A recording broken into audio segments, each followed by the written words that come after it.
কে কে তোমরা? ছবিগুলো দিয়ে দে। কারা তোমরা? কারা? কোন ছবির কথা বলছো? আমি কিছু বুঝতে পারছি না। নেকা কিচ্ছু বুঝতে পারছে না। কালকের ফটোগুলো যে তুলেছিস দিয়ে দে। না, আমি কিছু বুঝতে পারছি না, বিশ্বাস করো। শেষবারের মতো বলছি, ছবিগুলো দিবি কিনা বল। না, আমি দেব না। দিবি না? দিবি না? তবে এই নে, এই মার মার। ছেড়ে দাও, ছেড়ে দাও আমাকে। কাজ হয়ে গেছে। আবার আসিব ফিরে ধান সিলেটের তীরে, এই বাংলায় হয়তো মানুষ নয়, মানুষ নয়। না, এবারের এক্সিবিশনটা কিন্তু খুব ভালো হচ্ছে। তবে আগের বছরের এক্সিবিশনটায় আমার মতে আরও ভালো কিছু ছবি আমরা দেখতে পেয়েছিলাম। এই তোমার মনে পড়ছে বার্নিং বির কথা? মনে থাকবে না? সেই ছবি তো কয়েক মাস আগে 1 মিলিয়ন ইউরোতে সোল্ড আউট হয়েছিল। এক প্রবাসী কিনেছিলেন স্যার। বলো কি, এ তো দারুণ খবর। সত্যি ছবিটা কিন্তু যোগ্য সমাদর পেয়েছে। আরে স্বাগতাদি, কি খবর বলো? আর বলো না ইন্দ্রাশিস, একটা এত বড় প্রোগ্রামের দায়িত্ব বোঝো তো। এই তো কাল অনুষ্ঠান শেষ, ব্যাস তারপর কয়েক মাস আবার চুপচাপ বসে থাকা। এই ঘরগুলো তখন খাঁ খাঁ করবে। আমার ভাবলেই খারাপ লাগে জানো। তা ঠিক, তবে বেশ কিছুদিন ছুটি পাচ্ছ যখন কয়েকটা মুভি দেখে নাও, সময় কাটবে, ভালোও লাগবে। আর বলো না, এখন ওই যে ওই ওটিটি হয়েছে না, ওই চক্করে মুভি দেখাই বন্ধ হয়ে গেছে। কোনটা ছেড়ে কোনটা সাবস্ক্রিপশন নেবো সেটাই বুঝতে পারিনি। ওতাদি 2 নম্বর হলে লাইটটা জ্বলছে না। এই ইন্দ্রাশিস, আমি ওদিকটা যাই, হ্যাঁ দেখি কি হলো। হ্যাঁ হ্যাঁ, যাও যাও যাও। এই নীল, এটা কার ফটোগ্রাফি গো? কি দুর্দান্ত কনসেপ্ট। ওটা ওটা আপনি চিনবেন না স্যার। ওই একটা নতুন ছেলে খুব চাপাচাপি করছিল, তাই ওটা রেখে দিয়েছিলাম। না না না, এটা মোটেও সাধারণ ছবি নয়নি। ছেলেটাকে এক্ষুনি ডাকো, ওর সঙ্গে কথা বলতে চাই। আচ্ছা, দেখছি। এই যে স্যার, এই ছেলেটা। এই ফটোগ্রাফিটা তোমার? হ্যাঁ sir. Excellent photography, camera angle, sets দুর্দান্ত। I am impressed. আমি নেক্সট প্রজেক্টে তোমার সঙ্গে কাজ করতে চাই। তুমি রাজি তো? হ্যাঁ মানে? কোনো মানে টানে নয়। এই নাও আমার কার্ড, কাল সকালে আমার অফিসে চলে এসো, ওখানেই কথা হবে। কিন্তু স্যার আমি তো এখানে থাকি না। কোথায় থাকো তুমি? আমি কলকাতা থেকে অনেকটা দূরে থাকি স্যার। আচ্ছা, তবে তুমি এক কাজ করো, আজ রাতেই তুমি আমার বাড়ির স্টুডিও চলে এসো, ওখানেই তোমার সব থাকার ব্যবস্থা হয়ে যাবে। ঠিক আছে স্যার। এটা কি হলো স্যার? স্যার, ছেলেটা নতুন। ওহে নীল, তুমি বুঝবে না, এই ছেলের মধ্যে ট্যালেন্ট আছে। আমার পরের প্রজেক্টে ওর মতো ছেলেকেই দরকার। কার জন্য অপেক্ষা করছো বলো তো? রাত হয়েছে, এবার ডিনারটা সেরে নাও। না, ওই একজনের আসার কথা ছিল। এত রাতে আবার কার আসার কথা ছিল? ওই একটা ছেলের এক্সিবিশনে আলাপ, বুঝলে, দুর্দান্ত ছবি তোলার হাত, বাড়ি অনেক দূরে, তাই বলেছিলাম আমার এখানে চলে আসতে। ব্যাস, অমনি তুমি বাড়িতে ইনভাইট করে বসলে। বলা নেই কওয়া নেই, এভাবে তুমি যাকে তাকে বাড়িতে নিয়ে চলে আসো। সুতপা, ছেলেটার কাজ আমি দেখেছি, তুমি দেখলে তুমি এ কথা বলতে না। আমার আপকামিং প্রজেক্টের জন্য ছেলেটা একদম পারফেক্ট। সে নয় বুঝলাম, তবে বাইরে যা ঝড় বৃষ্টি, এর মধ্যে আসবে বলে তো মনে হয় না। আর তুমি এবার কতক্ষণ ওয়েট করবে? খেয়ে নাও ডিনারটা। কে? আরে এ কি অবস্থা, একেবারে ভিজে গেছে তো দেখছি। আসো আসো, ভিতরে এসো। আসলে বৃষ্টিতে একটু আটকে পড়েছিলাম, তাই আসতে দেরি হয়ে গেল। আরে ঠিক আছে ঠিক আছে, এমন কিছু রাত হয়নি। এই নাও তোয়ালে, মাথাটা মুছে নাও চটপট, নইলে আবার ঠান্ডা লেগে যাবে। কিছু খাওয়া হয়নি নিশ্চয়ই, দেখছি আমি কি ব্যবস্থা করতে পারি। না না, সেসবের প্রয়োজন নেই স্যার, আমার খাওয়া হয়ে গেছে। আপাতত একটা ঘর হলেই চলে যাবে। আচ্ছা ঠিক আছে, এসো আমার সঙ্গে এসো। এইটা তোমার ঘর। আলমারিতে সব শুকনো জামা কাপড় আছে, তুমি কিন্তু চেঞ্জ করে নাও। ওহো, সকালে তো তোমার নামটাই জিজ্ঞেস করা হয়নি। কি নাম তোমার? দীপাঞ্জন। আপনি আমাকে দীপ বলেও ডাকতে পারেন। বেশ দীপ, তুমি রেডি হও, আর কোনো অসুবিধা হলে কিন্তু আমায় জানাবে। রাত কিন্তু অনেক হয়েছে, এত রাত অবধি জেগে থাকলে শরীর তো খারাপ করবে। হ্যাঁ হ্যাঁ, ওই যে ছেলেটার কথা বলছিলাম না, ওই। আমি একটু কথা বলেই যাচ্ছি। তাড়াতাড়ি এসো, ছবির কথা বলতে বলতে সারা রাত কাটিয়ে দিও না। ছেলেটাকে দেখে বেশ ভদ্রবাড়ির ছেলে বলেই মনে হলো। এরকম আর কয়েকজন ছেলে পেলে আমার এই প্রজেক্টটা একেবারে জমে যাবে। সকালে নীল বলছিল এসব ছেলেকে দিয়ে নাকি কাজ হবে না। আমি দেখিয়ে দেবো নতুনদের নিয়েও কাজ করা যায়। ঘড়িটার দিকে একবার তাকাও, খেয়াল করেছো কটা বাজে? অনেক রাত হয়েছে। এই কথাগুলো তো কাল সকালেও বলা যায় নাকি? এখন ঘুমো তো। এই যা, আবার কি হলো? ছেলেটার ঘরে একটা জলের বোতল রেখে আসতে ভুলে গেলাম। যদি রাতে তেষ্টা পায়, যাই গিয়ে দিয়ে আসি। দীপ, দীপ, এই নাও জলের বোতলটা নাও। দীপ, ঘরটা তো অন্ধকার কেন? বিছানার উপর ব্যাগটাও যে খোলাই পড়ে আছে। আরে এই ছবিগুলো কার? স্যার আপনি? কে কে? আমি দীপ স্যার। এগুলো তেমন দেখবার কিছু নেই, আপনি কিছু বলবেন? না কিছু না, হ্যাঁ আসলে ওই জলের বোতলটা দিতে এসেছিলাম। তুমি কোথাও গিয়েছিলে নাকি? হ্যাঁ, আমি একটু ওয়াশরুমে গিয়েছিলাম। শুনছো? অনেক রাত হয়েছে কিন্তু। আর কতক্ষণ লাগবে? হ্যাঁ হ্যাঁ আসছি। ছবিটা তো কালকেও দেখেছিলাম, দেওয়ালেই ছিল। হ্যাঁ, এক্সিবিশন শেষ হওয়ার পর আমি তো সব দেখে শুনে হলটা লক করলাম, কার্তিকদের হাতে চাবি দিয়ে এলাম। তখন তো সব ঠিকঠাকই ছিল। কোনো বার এরকম হয়নি, ফ্রেম আছে অথচ ছবি নেই। আচ্ছা, ছবিটার অনেক দাম ছিল না? না না, আরে একটা সাধারণ ছেলের ছবি ছিল ওটা, তেমন নাম করা কোনো ফটোগ্রাফার নয়। তবে তাকে একবার ফোন করে দেখ না। আর ওকে তো জানানোরও দরকার এটা, না? ছেলেটার অ্যাড্রেস, ফোন নাম্বার কিছুই খুঁজে পাচ্ছি না। কি যে করিস তোরা, প্রোগ্রামে সব কিছু আমাকেই দেখতে হবে? এই এক মিনিট দাঁড়াও। কাল ইন্দ্রশিস দা ওই ছেলেটার সঙ্গে কথা বলছিল। তাহলে ইন্দ্রাশিসকে একবার ফোন কর, ছেলেটার ব্যাপারে কিছু জানলেও তো জানতে পারে। আমাদের এবারের প্রজেক্ট আমাদের পুরনো সংস্কৃতি, পুরনো ঐতিহ্যকে বাঁচিয়ে রাখার চেষ্টা। তাই এই প্রজেক্টের নাম দিয়েছি রিক্যাপচার। ইন্টারেস্টিং। এটা কি হেরিটেজ অফ ইন্ডিয়া টাইপ কিছু হতে চলেছে? বলছি সবটা বলছি। দেখো, তোমরা হয়তো জানো না, এই অঞ্চলের আশপাশেও এমন অনেক ঐতিহ্য সমৃদ্ধ বাড়ি আছে যা আজ সংরক্ষণের অভাবে ধুঁকছে। সরকারের নজরে যে কটা বাড়ি এসেছে মোটামুটি সবকটি সংরক্ষণের চেষ্টা তিনি করছেন, কিন্তু এর বাইরের এমন বহু বাড়ি আছে যেগুলো সংরক্ষণের প্রয়োজন। আমাদের কাজ হলো এইসব ঐতিহ্যবহুল বাড়িগুলির উপরে ডকুমেন্টারি তৈরি করে সরকারের কাছে সেটা পৌঁছে দেওয়া। হ্যাঁ স্বাগতাদি, বলো।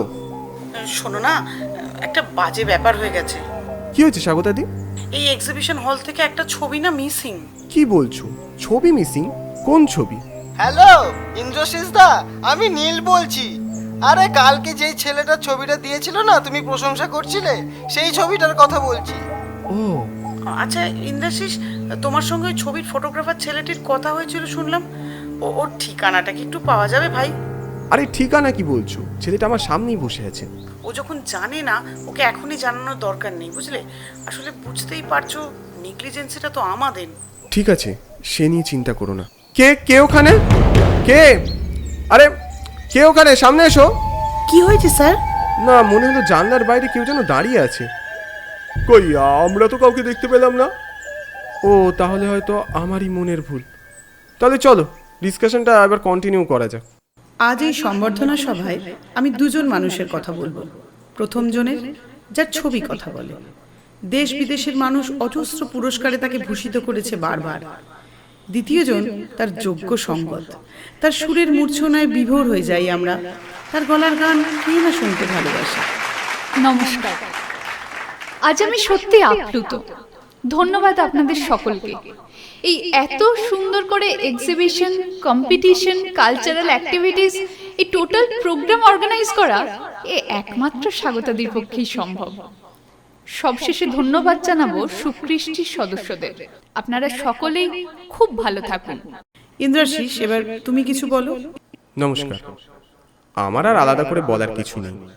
আমার সম্বন্ধে যা কিছু বলার তা স্বাগতাদি নিজেই বলে দিয়েছে। বরং আমি বলবো খানিক রং চড়িয়েই বলেছে।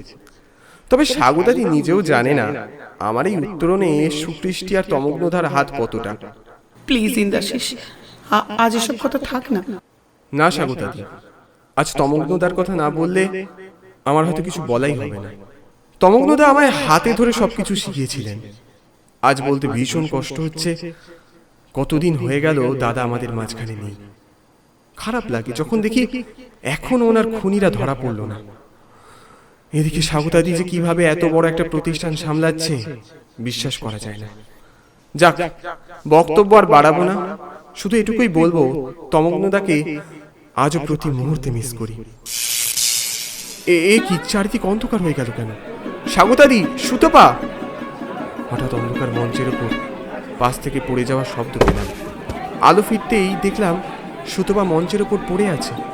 সুতপা, এই সুতপা, কি হয়েছে তোমার? তুমি ঠিক আছো? মাথাটা কেমন যেন ঘুরে গেল। এখন কেমন লাগছে? ডক্টরকে ফোন করবে একটা? না না, ডাক্তারকে ফোন করতে হবে না, তুমি আমাকে বাড়ি নিয়ে চলো, এখানে ভালো লাগছে না। এখন একটু ভালো লাগছে? অনেকটা ভালো লাগছে। যাক, নিশ্চিন্ত, চিন্তায় ফেলে দিয়েছিলে। তুমি এখন তবে রেস্ট নাও, আমি একটু আসি। শোনো, তোমার সঙ্গে একটা কথা ছিল। হ্যাঁ বলো, কি বলবে? ওই অন্ধকার মঞ্চে আমি মাথা ঘুরে পড়ে যাইনি। মানে? আমার মনে হয়েছিল কেউ যেন আমাকে স্পর্শ করছিল, খুব বাজেভাবে স্পর্শ করছিল, আর তারপরেই আমি অজ্ঞান হয়ে পড়ে গেলাম। কি বলছো এসব? তুমি কি কাউকে দেখেছো তোমার আশপাশে? তুমি কি বিশ্বাস করবে না, মানে মনে হলো তুমি যে ছেলেটাকে বাড়িতে সাথে নিয়ে এসেছিলে না, কি যেন নাম, দীপ নাকি, আমার মনে হলো উইংসের পাশ থেকে ওই ছেলেটা যেন সরে গেল। ইম্পসিবল! কি বলছো তুমি? তুমি দ্বীপের কথা বলছো? ও কি করে ওখানে থাকবে? ওর তো ওখানে থাকার কথাই নয়। হ্যালো হ্যালো ইন্দ্রাশিস, বলছি সন্ধেবেলার ঘটনার জন্য আন্তরিকভাবে সরি। না না, এতে সরি বলার কি আছে? ওটা তো একটা আকস্মিক ঘটনা ছিল। না, ব্যাপারটা আকস্মিক নয়, ঘটনাটা যে ঘটিয়েছে সিসিটিভি ফুটেজে আমরা তাকে অলরেডি আইডেন্টিফাই করেছি। তাই নাকি? কে? ওই দীপ বলে ছেলেটি, ওই প্রোগ্রাম চলাকালীন মেন সুইচ অফ করে দিয়েছিল। দীপ? তার মানে সুতপা ঠিক কথাই বলছিল। ছি ছি ছি ছি ছি, শেষ পর্যন্ত দীপ এসব করলো? কিন্তু কেন? ও এই জঘন্য কাজটা কেন করলো? আমাকে জানতেই হবে, আমাকে জানতেই হবে। আমি এক্ষুনি ওর সাথে কথা বলবো। এত বড় সাহস! বাড়িতেই তো আছে মনে হয়। দীপ, দীপ, কোথায় তুমি? কোথায় তুমি? লুকিয়ে আর কিছু হবে না, সব সত্যি সামনে এসে গেছে। সামনে এসো এক্ষুনি। দীপ! এই এই শোনো, এত রাতে আর এইসব ঝামেলা করো না। চুপ করো তুমি, চুপ করো। ওকে আজ আমি পুলিশে দিয়েই ছাড়বো। ছেলেটা গেল কোথায়? ঘরের মধ্যে তোকে দেখছি না, খাটের ওপরে ব্যাগটা যে রয়ে গেছে। দেখি তো কি আছে এর ভিতর। রাবিশ! এই সব ছবিগুলো কিসের? হ্যাঁ, কিসের? হ্যাঁ? এ কি? কি দেখছি আমি? আমি তো কিছুই বুঝতে পারছি না। স্যার, আপনি জানেন না অনেক জিনিসে না বলে হাত দিতে নেই। কে কে কে? স্যার, আমি দীপ বলছি। দীপ? এসব কি? হ্যাঁ? এই ছবিগুলোর মানে কি তুমি বলো? এইসব ছবিগুলো মিথ্যে? সব সত্যি স্যার, কিচ্ছু মিথ্যে নয়। এরপর সব জলের মতন পরিষ্কার হয়ে যাবে, আর খনিও বেঁচে থাকতে পারবে না। এই তো তমগ্নদার গলার আওয়াজ। তমগ্নদা দীপের শরীরে। আমি কিছু বুঝতে পারছি না। কি রে, জানতে চাস কে খুন করেছে আমায়? বল, জানতে চাস? এ কি সুতপা, তুমি এটা কি করলে? বেশ করেছি, ও তোমায় আরেকটু হলেই মেরে ফেলতো। তুমি এখনই এখনই এই ঘর থেকে বেরিয়ে এসো।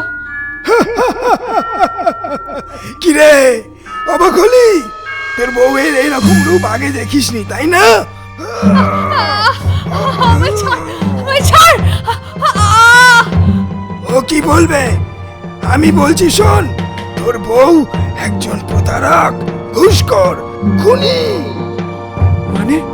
রিয়েলিটি শোতে জোর চুরি করে ঘুষ নিয়ে নিজের ক্যান্ডিডেটকে জিতিয়েছিল। দেখ, এই ছবিগুলো তার প্রমাণ। আর এই ছবিগুলো তুলেছিলাম বলেই ও আমাকে লোক দিয়ে খুন করিয়েছে। আজ ওকে আমি শেষ করে দেব, আমি আজ ওকে শেষ করেই দেব। ওকে ছেড়ে দাও, ওকে ছেড়ে দাও, ও মরে যাবে, ও মরে যাবে। আমি খুন করেছি আমি তমগ্নদাকে। সেই সময় আমার মনে হয়েছিল ছবিগুলো সামনে আসলে আমাদের এতদিনের মান সম্মান সব ধুলোয় মিশে যাবে। আমি এখন বুঝতে পারছি আমি ভুল করেছিলাম, খুব ভুল করেছিলাম। আমি বেঁচে থাকতেও কাউকে মারিনি, মরার পরেও কাউকে মারবো না। আমি শুধু সত্যিটা সামনে আনতে চেয়েছিলাম। সবকিছু প্রমাণ করতে আমার একটা শরীরের প্রয়োজন ছিল। আমি তখন একটা শরীর খুঁজছিলাম, ব্যাস। তারপর ওর শরীরের ভেতর আমি আশ্রয় নিলাম। আমি দোষ করেছি, আমাকে ক্ষমা করে দিন, আমাকে ক্ষমা করে দিন। ছবিগুলোর সত্যতা বিচার করে আদালত সুতপা লাহিড়ীকে তমগ্ন সেন হত্যা মামলায় দোষী সাব্যস্ত করল এবং 10 বছরের সশ্রম কারাদণ্ডে দণ্ডিত করার নির্দেশ দিল। The court is adjourned.